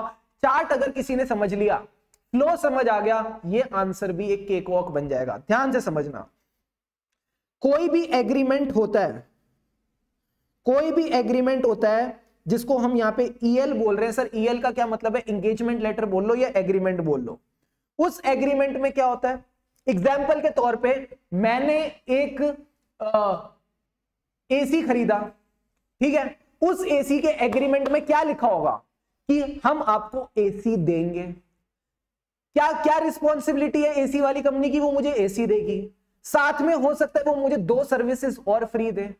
तो क्या आपको लगता है जिसके साथ भी मैं एग्रीमेंट करता हूं, जिसको मैं पैसे दे रहा हूं, उस एग्रीमेंट में सबसे पहली चीज क्या लिखी होगी? उसमें लिखा होगा कि इस एग्रीमेंट में मुझे मिलने क्या वाला है। तो इस केस में मुझे क्या मिलने वाला है? मेरा ऑडिट होने वाला है। ऑडिट का क्या स्कोप है, क्या ऑब्जेक्टिव है, वो यहां पे सबसे पहले आएगा। Objective and scope of audit, ठीक है sir. Objective and scope of audit आ जाएगा कि ऑडिट में क्या क्या चीजें कवर होंगी, what is the scope of auditor, plus auditor का क्या ऑब्जेक्टिव है। दूसरी चीज क्या आएंगी?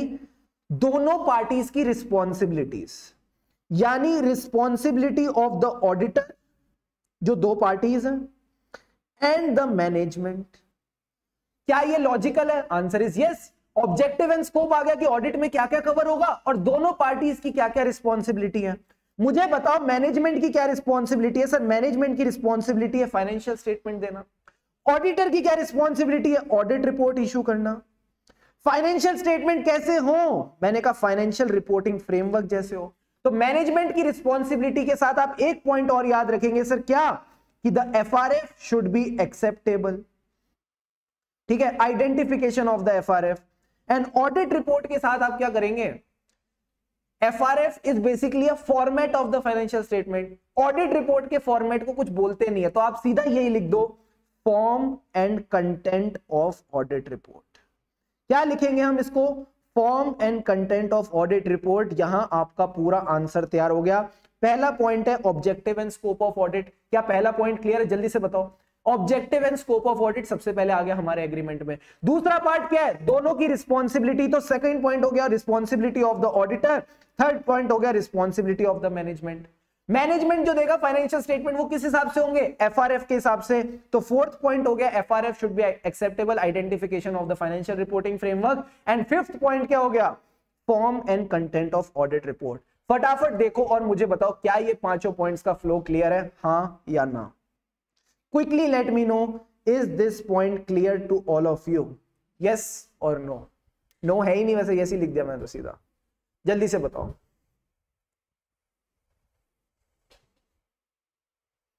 सर क्या मस्त घुमा के लाते हो ना, आप हमको दिमाग खराब कर देते हो पूरा।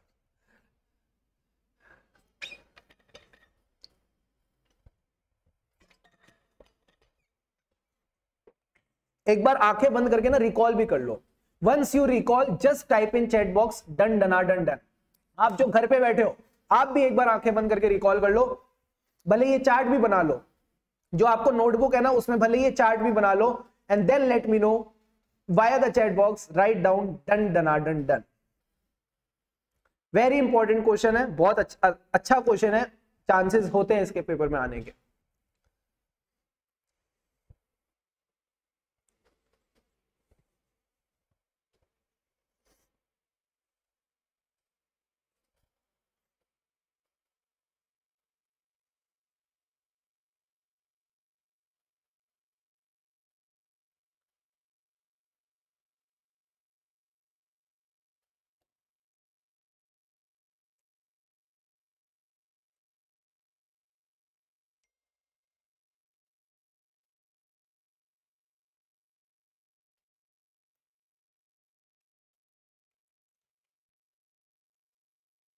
Come on.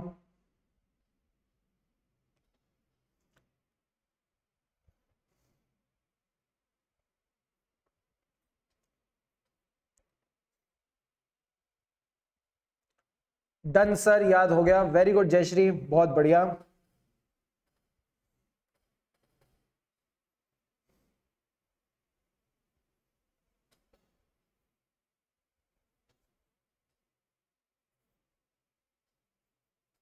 Others just be comfortable, आराम से करो, कोई दिक्कत की बात नहीं, कोई जल्दी नहीं है, take your time but do it, वो इंपॉर्टेंट है।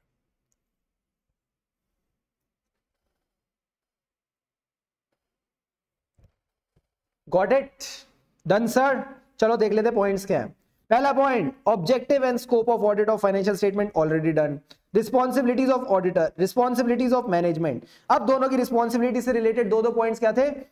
मैनेजमेंट का काम क्या है? फाइनेंशियल स्टेटमेंट बनाना एज पर एप्लीकेबल एफआरएफ। तो identification of the FRF for preparation of financial statement. Auditor क्या करेगा? फाइनेंशियल रिपोर्टिंग फ्रेमवर्क देगा क्या? नहीं, form and content of report to be issued by the auditor and the statement. क्या statement? That there may be circumstances in which a report may differ from the expected form and content. हो सकता है audit report का जो content है वो different आ जाए। Sir कब होगा ये कंटेंट डिफरेंट? जब ऑडिटर को एडिशनल रिपोर्टिंग करनी पड़ेगी। जब ऑडिटर को एडिशनल रिपोर्टिंग करनी पड़ेगी तब ये कंटेंट डिफरेंट हो सकता है। एग्जांपल के तौर पे जैसे कारो 2020 की रिपोर्टिंग है, क्या ये ऑडिटर ने पहले प्लान किया था? नहीं, बीच रास्ते में कंपनी ने बता दिया कि आपको कारो 2020 की रिपोर्टिंग करनी है तो करनी पड़ेगी, एडिशनल रिपोर्टिंग कर देगा ऑडिटर। तो यही बात है, आपने ध्यान रखनी है। ऑब्जेक्टिव एंड स्कोप, रिस्पॉन्सिबिलिटीज, दोनों की रिस्पॉन्सिबिलिटी से related point, financial reporting framework and form and content of audit report. Last point एक बार देख लेते हैं क्या कह रहा है।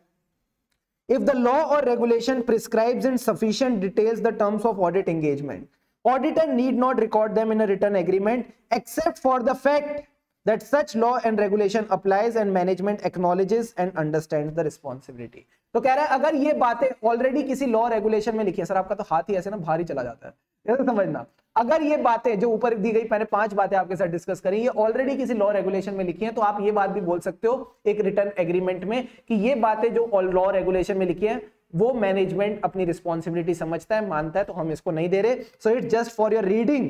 आईसीआई तो सवाल पूछेगा ही पूछेगा, ठीक है, ये आपकी रीड के लिए कि बस ये याद रखना कि लॉ रेगुलेशन वाली बात भी हमने कुछ इस तरह से पढ़ी थी, बट ये 5 पॉइंट आपसे पूछे जा सकते हैं। What are the contents of the audit engagement letter, ठीक है। और दूसरा तरीका जो आईसीआई सवाल पूछ सकता है वो ये लाइन दे देगा आपको, the agreed terms of audit engagement shall be recorded in an audit engagement letter or other suitable form of written agreement explain। ये भी हो सकता है कि आईसीआई क्या बोलेगा, जो भी टर्म्स ऑफ ऑडिट एंगेजमेंट है उनको ऑडिट एंगेजमेंट लेटर में रिकॉर्ड किया जाएगा, और any other form of return agreement explain. तो भाई साहब यहां पे भी ध्यान रखना कि ये बोल रहा है एंगेजमेंट लेटर की बात, और इसमें आपको टर्म्स ऑफ ऑडिट एंगेजमेंट को समझाना है कि क्या 5 चीजें हैं जो आनी चाहिए। एक और तरीका जिससे आईसीआई सवाल पूछ सकता है, can the terms of audit engagement be agreed orally? सारे बच्चे बताओ चैट बॉक्स में करेक्ट और incorrect. Can the terms of audit engagement be agreed orally? Correct और इनकरेक्ट, जल्दी से बताओ। और कौन से ऐसे की रेफरेंस दोगे ये भी बताना आंसर में, बिकॉज करेक्ट इनकरेक्ट लिखने से तुमको पूरे नंबर नहीं मिलेंगे, 2 नंबर चाहिए, तो तुमको ऐसे का रेफरेंस भी देना पड़ेगा और करेक्ट बात भी बतानी पड़ेगी अगर इनकरेक्ट बोल रहे हो तो। अतुल ने कहा इनकरेक्ट, अच्छा। गरिमा ने भी कहा नो सर ऐसे 210। अतुल ने कहा ऐसे 230। सिग्निफिकेंट मैटर, कहां से तुमने 230 लगा लिया? 230 की तो बात भी नहीं करी, नालायक। ऐसे 210, मनन ने बिल्कुल सही कहा, प्रसूक ने सही कहा, पीयूष ने सही कहा, सबने बिल्कुल सही कहा। अरे भाई साहब ऐसे 210 चल रहा है तो 230 कहां से आया? कैसी कैसी बातें करते हो तुम, ठीक है, नींद पूरी लिया करो।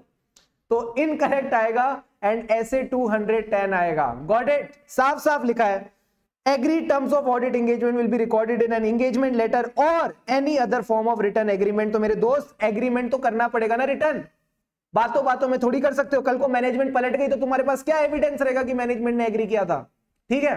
तो हमेशा हर चीज रिटर्न में होनी जरूरी है। अब आता है सर अगला सवाल, क्या आप मेरे साथ रेडी हैं? सारे बच्चे बताओ हाँ या ना। ये ऐसे में मजा आ रहा है नहीं आ रहा?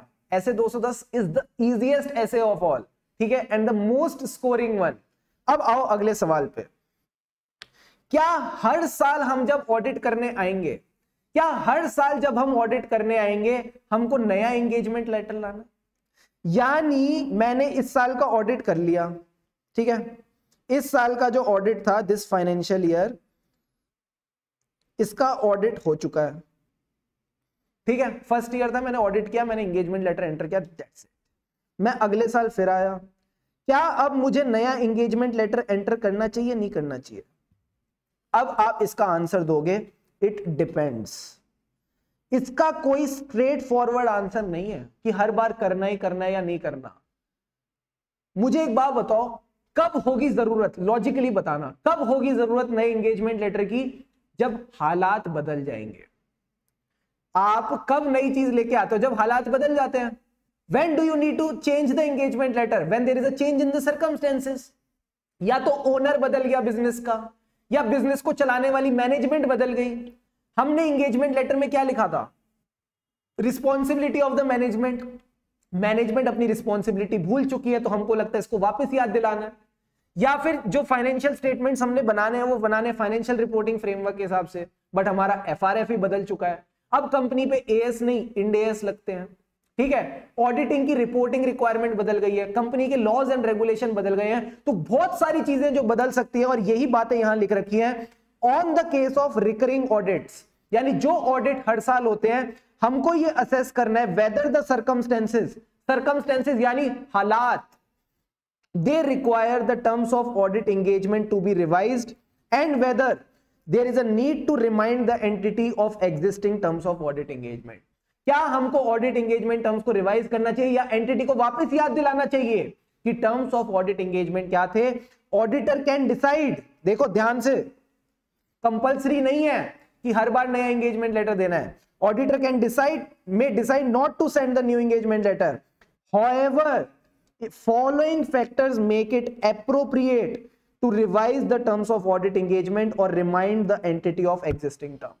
तो दो केसेस आपने ध्यान में रखने हैं, या तो हमको ऑडिट एंगेजमेंट लेटर चेंज करना पड़ेगा। कौन से दो फैक्टर्स हो सकते हैं? या तो कुछ चेंजेस आए हैं या एंटिटी को रिमाइंड कराना है। सर एंटिटी को रिमाइंड कब कराना है? जब हमको लगता है एंटिटी को समझ नहीं आ रहा, एंटिटी मिसअंडरस्टैंड कर रही है objective and scope of audit. Oh, या फिर एंटिटी की ओनरशिप में सिग्निफिकेंट चेंज है या एंटिटी को चलाने वालों में चेंज है, ओनरशिप बदल गई है या मैनेजमेंट बदल गई है, या इसका धंधा ही बदल गया है। ध्यान से समझना, या तो धंधा बदल गया है, या धंधे का ओनर बदल गया, या धंधे की मैनेजमेंट बदल गई है। तीनों में से जो भी बदले हमको फर्क नहीं पड़ता। अगर सिग्निफिकेंट चेंज है nature and size of entity के बिजनेस में, तो भी आपको फिर यहां पे लेटर एंटर करना पड़ेगा। सर और बताओ, एफआरएफ चेंज हो गया, other legal regulatory requirement change हो गई, या ऑडिटर की रिपोर्टिंग रिक्वायरमेंट चेंज हो गई, तो यहां पे भी आपका नया एंगेजमेंट लेटर आएगा। या फिर आपको लगता है revised terms of audit engagement, तो आप ऑडिट एंगेजमेंट लेटर को रिवाइज करो।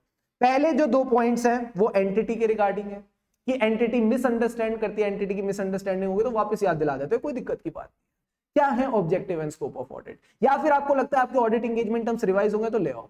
अब बाकी चेंजेस क्या है? धंधा चेंज हो गया, धंधे को चलाने वाला कौन होता है? मैनेजमेंट चेंज हो गई, या इसको जो ओन करता है वो चेंज हो गया। तो तीन पॉइंट्स तो इस तरह से आप याद रख सकते हो, या तो धंधा चेंज हो गया, that is the change in the nature and size of the business, और द मैनेजमेंट, और द ओनरशिप, ठीक है। एंड लास्ट के तीन पॉइंट्स क्या है? These are regarding the audit report and financial statement. या तो एफआरएफ चेंज हो गया, या रिपोर्टिंग रिक्वायरमेंट चेंज हो गई, या legal and regulatory requirement change हो गई। सो मैक्सिमम ये 4 से 5 नंबर का क्वेश्चन आएगा, आपको 4 से 5 पॉइंट्स ही लिखने हैं। But why are we remembering so many points? ताकि हमको कंफर्ट रहे कि एक आध पॉइंट भूल भी गए तो हमको याद आ जाएगा, ठीक है। Quickly take 2 to 3 minutes, go through these points in the same way as I discussed, and then let me know क्या आपको ये पॉइंट्स याद हो गए। आरटीपी May 21 एकदम ताजा सवाल है, हर बार ये आईसीए का वन ऑफ द फेवरेट्स रहता है। So if asked in the exam you should score full on full. Come on, you can do it. The time starts now.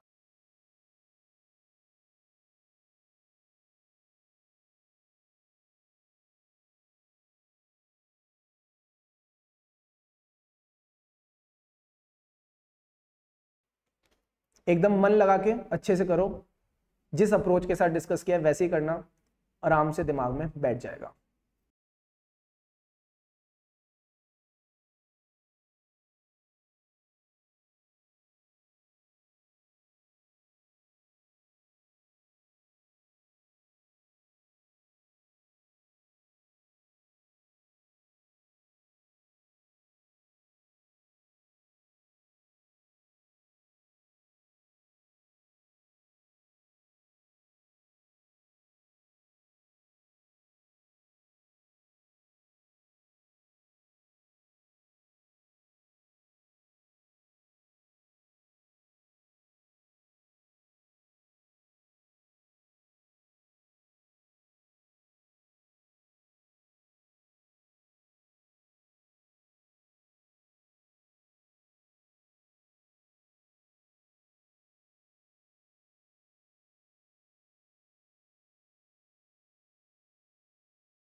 Done done done done, very very good sir. मैंने कहा हाँ sir और पढ़ाओ। मैंने कहा अरे यार काफी आज के लिए, नहीं नहीं सर थोड़ा और पढ़ाओ। ऐसा करो ये स्टैंडर्ड ऑन ऑडिटिंग तो खत्म ही करा दो। क्या इसमें कुछ ज्यादा रह गया? The answer is no. अब बहुत छोटी छोटी बातें रह गई हैं, ध्यान से समझना। Limitation on the scope prior to the audit engagement acceptance. अगर मैनेजमेंट और टीसीडब्ल्यूजी आपके स्कोप पे लिमिटेशन लगाते हैं, सर स्कोप पे लिमिटेशन लगाते हैं यानी इसको आप सीधी भाषा में समझो, आपको sufficient and appropriate audit evidence वो ऑब्टेन नहीं करने दे रहे, एंड आपको लगता है कि this limitation will result in disclaimer of opinion. Disclaimer of opinion का मतलब है ये लिमिटेशन जो है इसका जो इंपैक्ट है ये मटीरियल है, ठीक है, हम तो मटीरियलिटी देखते हैं ना, इसका इंपैक्ट मटीरियल है, plus it is pervasive to the financial statements. Sir pervasive का क्या मतलब है? आप इसको ये मान के चलो it affects financial statements as a whole. मोटा माटी आप पूरे फाइनेंशियल स्टेटमेंट्स के ऊपर ही कंफर्ट नहीं ले पाओगे, आप रीजनेबल एश्योरेंस नहीं ले पाओगे, तो आपका ओपिनियन आपको डिस्क्लेम करना पड़ेगा। डिस्क्लेमर ऑफ ओपिनियन का मतलब है you will not be able to give the opinion. मुझे एक बात बताओ, जिस ऑडिट एंगेजमेंट का आप एक्सेप्ट कर रहे हो और एक्सेप्ट करने से पहले आपको पता है कि आप रीजनेबल एश्योरेंस नहीं ले पाओगे, आपको ऑडिट एविडेंस इकट्ठा करने नहीं दिया जाएगा, एंड इंपैक्ट मटेरियल भी है, यानी it will affect the decisions of the users of financial statement, plus it is affecting financial statement as a whole. पूरे के पूरे फाइनेंशियल स्टेटमेंट एक तरह से इंपैक्टेड है, जहां आप अपना ओपिनियन ही नहीं दे पाओगे। क्या आपको ऐसी एंगेजमेंट एक्सेप्ट करनी चाहिए? The answer is no. आपको ऐसी एंगेजमेंट एक्सेप्ट नहीं करनी चाहिए। You will not accept such limited audit engagement. क्या ये बात बहुत लॉजिकल है? हाँ सर ये बात बहुत लॉजिकल है। तो ऑडिट एंगेजमेंट एक्सेप्ट करने से पहले अगर आपको मैनेजमेंट ऐसे इशारे दे रही है, टीसीडब्ल्यूजी ऐसे इशारे दे रही है कि आओ तो सही, आओ कभी हवेली पे, हम तुमको एक भी ऑडिट एविडेंस इकट्ठा नहीं करने देंगे, और आपको पता है इसका इंपैक्ट ऐसा है कि आप अपना ओपिनियन भी एक्सप्रेस नहीं कर पाओगे, जिसको हम बोलते हैं डिस्क्लेमर ऑफ ओपिनियन, तो मेरे दोस्त आप ऐसी ऑडिट एंगेजमेंट को एक्सेप्ट नहीं करेंगे। क्या ये सिंपल सी बात समझ आई? जल्दी से बताओ हाँ या ना। क्या ये बात आपको समझ आई कि अगर मैनेजमेंट ऐसी लिमिटेशन लगाता है जिसकी वजह से आप अपना ओपिनियन डिस्क्लेम कर दो, डिस्क्लेम का मतलब समझ आया कि आप अपना ओपिनियन ही नहीं दे पाओगे, तो मेरे दोस्त क्या फायदा है ऐसा ऑडिट एक्सेप्ट करने का? मत ही करो ना, अपना समय किसी प्रोडक्टिव चीज पे लगाओ। Why will you accept such audit engagement? Simple बात है, बस इतनी सी बात आपने ध्यान रखनी है। Acceptance of a change in engagement, इसका क्या मतलब है? जल्दी से बताओ इन दोनों टॉपिक्स में फर्क क्या है? इन दोनों टॉपिक्स में फर्क क्या है? पहला वाला कह रहा था limitation on the scope prior to the engagement acceptance, अब ये कह रहा है acceptance of a change in engagement. ध्यान से समझना फर्क क्या है। इसमें आपने ऑडिट एक्सेप्ट कर रखा है, पहले से ऑडिट एक्सेप्ट कर लिया है, अब बीच ऑडिट में मैनेजमेंट गड़बड़ कर रही है। अगर बीच ऑडिट में मैनेजमेंट गड़बड़ करेगी तो अब आपने क्या करना है, ध्यान से समझना। An auditor who before the completion of engagement is requested to change the engagement to one which provides a lower level of assurance, यानी आपकी assurance की मात्रा कम कर दी, अब आपको एविडेंस ज्यादा नहीं इकट्ठा करने दिया जा रहा, you will consider the appropriateness of doing so। अब क्लाइंट कौन कौन सी सिचुएशंस में आपको लोअर लेवल ऑफ अश्योरेंस की तरफ धक्का दे सकता है, ये सारी तीन कंडीशंस हैं। एक तो चेंज इन सर्कमस्टेंसेस, एक तो misunderstanding as to the nature of audit and related service originally requested, तीसरा restriction on the scope of engagement whether imposed by the management or circumstances. तो तीन चीजें हो सकती है, चेंजेस इन सर्कमस्टेंसेस, दूसरा क्या हो सकता है, मैनेजमेंट आप पे रिस्ट्रिक्शन लगा रहा है, और तीसरा हो सकता है आपकी मिसअंडरस्टैंडिंग हो गई है। ऑडिटर का काम है to consider carefully the reason given for the request, particularly the implications of the restriction on the scope of engagement, especially legally and contractual implications। तो ये तीन चीजों को आपने समझना है कि सर्कमस्टेंसेस में क्या चेंज आया है। सर्कमस्टेंसेस में चेंज कैसे हो सकता है, एग्जाम्पल के तौर पे आप पे कोई एडिशनल रिपोर्टिंग रिक्वायरमेंट लगा दी गई है, ठीक है, या फिर यही हो सकता है जनरली कि एडिशनल रिपोर्टिंग रिक्वायरमेंट लगा दी, या लॉज रेगुलेशंस में कुछ चेंज आया है जिससे आप पे इंपैक्ट आ रहा है। तो अगर लॉ रेगुलेशन का चेंज है तो उसमें तो आप भी कुछ नहीं कर सकते, एक्सेप्ट करना ही पड़ेगा, जो भी एक्सेप्ट होगा वो करना ही पड़ेगा। तो अगर चेंजेस इन सर्कमस्टेंसेस है या मिसअंडरस्टैंडिंग है, पहले आपने किसी और चीज पे एग्री किया था, अब मैनेजमेंट पलट रही है, या फिर तीसरी चीज है मैनेजमेंट आप पे रिस्ट्रिक्शन लगा रही है कि भाई हम आपको एविडेंस इकट्ठा नहीं करने देंगे, या सर्कमस्टेंसेस रिस्ट्रिक्शन लगा रहे हैं जैसे कि कोविड-19। अगर कोविड आ गया था, कोविड 2020 जो था, उस टाइम पे भी ऑडिटर कई सारे एविडेंस इकट्ठे नहीं कर पाए, घर बैठे वर्क फ्रॉम होम कितना ऑडिट कर पाएगा ऑडिटर।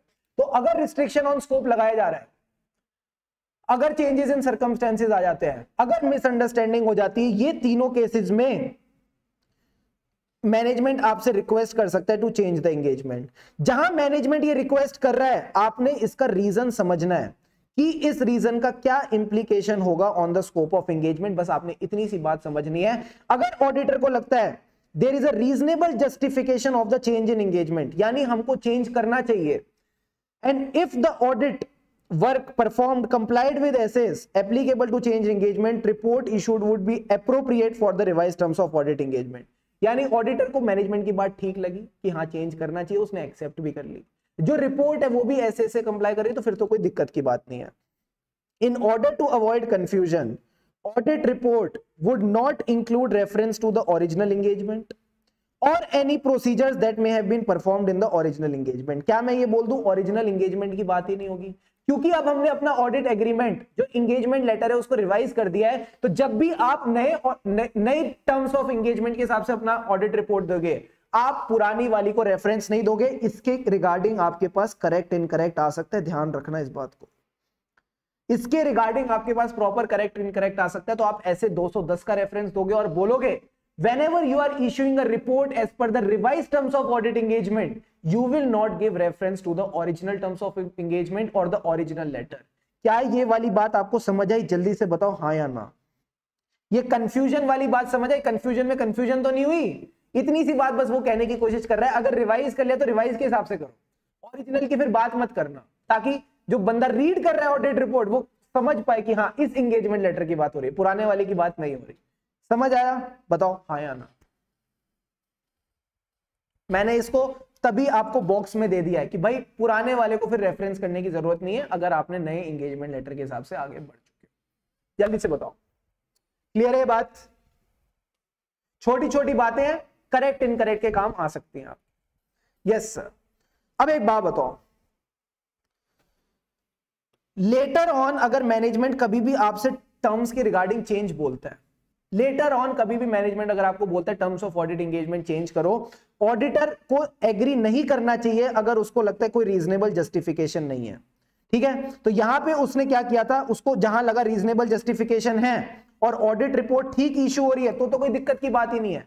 बट अगर उसको लगता है रीजनेबल जस्टिफिकेशन नहीं है तो उसको चेंज के लिए कभी एग्री नहीं करना चाहिए। और अगर ऑडिट एंगेजमेंट की टर्म्स चेंज हो जाती हैं, लॉजिकली बताना, अरे इनफ फॉर टुडे यहां पे खत्म कर देंगे, गरिमा डोंट वरी, यहां पे हम एंड कर देंगे, बस अब ध्यान से सुनना मेरी बात, जो बहुत इंपॉर्टेंट बात बोल रहा अगर मैंने ऑडिट एंगेजमेंट की टर्म्स रिवाइज करी, क्या पुराना वाला एंगेजमेंट लेटर चलने दें? क्या मैं ये बातें ओरली एग्री कर लूं या मुझे रिटर्न में एग्री करनी चाहिए? सोच समझ के बताना क्या होना चाहिए। I want the answer from you. अगर मैंने terms of audit engagement revise करी हैं, should they be recorded in return or they should be just again agreed orally? Because एक बार तो हम रिटर्न में कर चुके हैं ना, एक बार तो रिटर्न में कर लिया ऐसे 210 के हिसाब से। क्या अब हमको एक नए रिटर्न एंगेजमेंट लेटर में करना चाहिए? सबने बिल्कुल सही कहा सर, यस करना चाहिए। So auditor and management shall agree and record the new terms of audit engagement in an engagement letter. Sir अब एक लास्ट बात की बात करते हैं, लास्ट पॉइंट डिस्कस करेंगे। मैनेजमेंट ने कहा टर्म्स ऑफ ऑडिट एंगेजमेंट, ये जो टर्म्स ऑफ ऑडिट एंगेजमेंट है इनको चेंज करो। ऑडिटर मना कर रहा है, ऑडिटर ने कहा नो बाबा नो, एंड मैनेजमेंट उसको कंटिन्यू नहीं करने दे रहा, मैनेजमेंट उसको कंटिन्यू भी नहीं करने दे रहा। तो आप बताओ लॉजिकली अब क्या होना चाहिए? आप बताओ क्या होना चाहिए? मैनेजमेंट ने कहा टर्म्स ऑफ ऑडिट एंगेजमेंट को चेंज करो, ऑडिटर ने कहा ना रे बाबा ना, मैं तो नहीं करता, मेरे को तो कोई रीजनेबल जस्टिफिकेशन नहीं लग रही, मेरी तो अश्योरेंस की मात्रा कम हो रही है, मैं तो नहीं करूंगा। तो मैनेजमेंट ने कहा हम तुमको काम भी नहीं करने देंगे, कंटिन्यू भी नहीं करने देंगे। अब ऑडिटर को क्या करना चाहिए? कंटिन्यू करना चाहिए या पतली गली से निकल जाना चाहिए? लॉजिकली बताओ। Leave the engagement. अतुल ने बिल्कुल सही कहा सर, हमको ऑडिट एंगेजमेंट से चले जाना चाहिए, जहां हमारी इज्जत नहीं वहां हम भी नहीं। ठीक है, ऑडिटर कहता है जहां हमारी इज्जत नहीं हम वहां हम भी नहीं। Now the auditor will withdraw from the audit engagement. यही बात यहां लिख रखी है। और सर चुपचाप नहीं जाएगा, शोर मचा के जाएगा। शोर कैसे मचाएगा ये यहां लिख रखा है। If the auditor is unable to agree to the terms of audit engagement में जो change आया है and is not permitted by the management to continue, he shall withdraw from the audit engagement जहां भी possible under the law and regulation and determine whether he has any obligation, contractual भी हो सकती है, otherwise भी हो सकती है, to report these circumstances to other parties। मुझे एक बात बताओ, मैनेजमेंट की कंप्लेंट किससे करते हैं? चीटिंग मत करना, जल्दी से बताओ। मैनेजमेंट की कंप्लेंट करनी किसके पास जाएंगे? अब अगर तुमने बता दिया ना तो तुमको फील भी आ जाएगी और तुम्हारा आंसर भी सही हो जाएगा। तो सोच समझ के बताना। छोटे बच्चे की कंप्लेंट मम्मी पापा से, मैनेजमेंट की कंप्लेंट किससे? अतुल सृष्टि, वेरी वेरी गुड सर। हम कंप्लेंट करेंगे टीसीडब्ल्यूजी को, हम कंप्लेंट करेंगे ओनर्स को जिन्होंने हमें अपॉइंट किया है, हम करेंगे रेगुलेटर्स को, रेगुलेटर्स यानी सेबी। ठीक है, सेबी को रेगुलेट करेंगे, कंपटीशन कमीशन ऑफ इंडिया, जो भी हमको ठीक लगता है। हम इन रेगुलेटर्स को भी बता देंगे कि भाई साहब हमारी इज्जत नहीं हो रही। ठीक है, तो यही बात आपने बस ध्यान में रखनी है। यही छोटी मोटी बातें मुझे आपसे डिस्कस करनी थी। This is all about your essay 210। I hope ऐसे 210 पढ़ के आपको मजा आया हो। सर रट्टा किस किस का लगाना है? तो भाई साहब पहले पेज पे जो हमने 3 टॉपिक्स पढ़े ये सबसे ज्यादा इंपॉर्टेंट है। सबसे ज्यादा इंपॉर्टेंट क्यों है? क्योंकि इन 3 टॉपिक्स पे हमारे पास 4-4, 5-5 पॉइंट है जो आपको याद रखना बड़ा आसान है। पहला पॉइंट है pre conditions for audit, FRF acceptable होना चाहिए। दूसरा पॉइंट क्या था? एग्रीइंग विद द मैनेजमेंट की वो अपनी रिस्पॉन्सिबिलिटी को अंडरस्टैंड भी करता है और एक्नॉलेज भी करता है कि वो फाइनेंशियल स्टेटमेंट बनाएगा as per FRF, internal control रखेगा, प्रोवाइड करेगा ऑडिटर को विद आउ। सर आउ का क्या मतलब है? All information, additional information and unrestricted access. उसके बाद हमने डिस्कस किया contents of audit engagement letter. से contents of audit engagement letter में क्या था? सबसे पहले objective and scope of audit, दोनों पार्टीज की रिस्पॉन्सिबिलिटी, एफआरएफ और reporting form and content of audit report. And then the third point that we discuss was कब ऑडिट एंगेजमेंट का लेटर हमको चेंज करना पड़ेगा। मैंने कहा पहले तो जब मिसअंडरस्टैंडिंग है, दूसरा हमारी terms of audit engagement revise हो गई है। अगला सेट क्या था? सर अगला सेट था बिजनेस बदल गया, बिजनेस को मैनेज करने वाले बदल गए या बिजनेस के ओनर बदल गए। And the third set was FRF बदल गया, रिपोर्टिंग रिक्वायरमेंट बदल गई या लॉ रेगुलेशन बदल गए। And then we discuss these छोटे मोटे points which I hope are clear to all of you. ये आपके एक छोटी मोटी केस स्टडी के फॉर्म में आ सकते हैं। So that's all for today. आपका आज का होमवर्क क्या है? सर आज हमको हमारा होमवर्क बताओ। जो भी आज हमने पढ़ा है, आज हमने कौन कौन से टॉपिक्स पढ़े? कोई बच्चा मुझे बताएगा? सारे बच्चे मुझे एक बार क्विक गो थ्रू करा।